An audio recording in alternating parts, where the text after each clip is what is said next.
এই সূরার প্রথম 9টা আয়াত যদি বিপদে পড়ে, শত্রুর কবলে পড়ে আপনি তেলাওয়াত করেন, শত্রুর চোখটারে অন্ধ করে দিবে কে? আল্লাহ। এজন্য বিপদে পড়লে সূরাতু ইয়াসিনের প্রথম 9 আয়াত পড়তে রাজি আছেন? বললেন ইয়াসিন ওয়াল কুরআনিল হাকীম ইন্নাকা লামিনাল মুরসালিন আলা সিরাতিম মুস্তাকিম। পড়ে এই দোয়া যদি তুমি পড়ো, পাহাড় পরিমাণও যদি ঋণের বোঝা হয়, আল্লাহ এটা পরিশোধের ব্যবস্থা করে দিবে। বাবা, আল্লাহুম্মা ইন্নী আউযু বিকা মিনাল হাম্মি ওয়াল হাযান ওয়া আউযু বিকা মিনাল জুবনি ওয়াল বুখল ওয়া আউযু বিকা মিন গালাবাতিদ দাইনি ওয়া কাহরির রিজাল।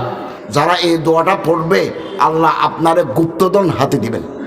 আমার মুখে মুখে বলুন, ইয়া হাইয়্যু ইয়া কাইয়্যুম লা ইলাহা ইল্লা আনতা বিরহমাতিকা আস্তাগীস।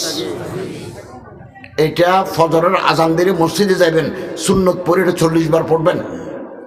এরপরে ইমামের পিছনে ফরজ নামাজ পড়ে দোয়া দরুদ পড়ে ঘরে আসবেন।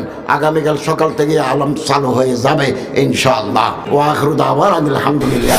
নারী হোক পুরুষ হোক সবাইকে উত্তম জীবনসঙ্গী বা ভালো বিয়ের জন্য সূরা ফুরকানের আয়াত নম্বর 74-এর শেষ অংশ আপনাকে বেশি পড়তে হবে। রব্বানা হাব লানা মিন আজওয়াজিনা ওয়া যুররিয়াতিনা কুররাতা আয়ুন ওয়াজআলনা লিল মুত্তাকিনা ইমামা। আমাদেরকে বলি, যারা এখনো বিয়ে করো নাই, কোরআনের একটা আমল, সূরাতুল ফুরকানের 74 নম্বর একটা আয়াত, এই আয়াতটা সকালে এবং বিকালে পড়বে, অতি দ্রুত আল্লাহ পাক একটা নেককার স্ত্রী অথবা একটা নেককার স্বামীর ব্যবস্থা করে দিবে। সুবহানাল্লাহ।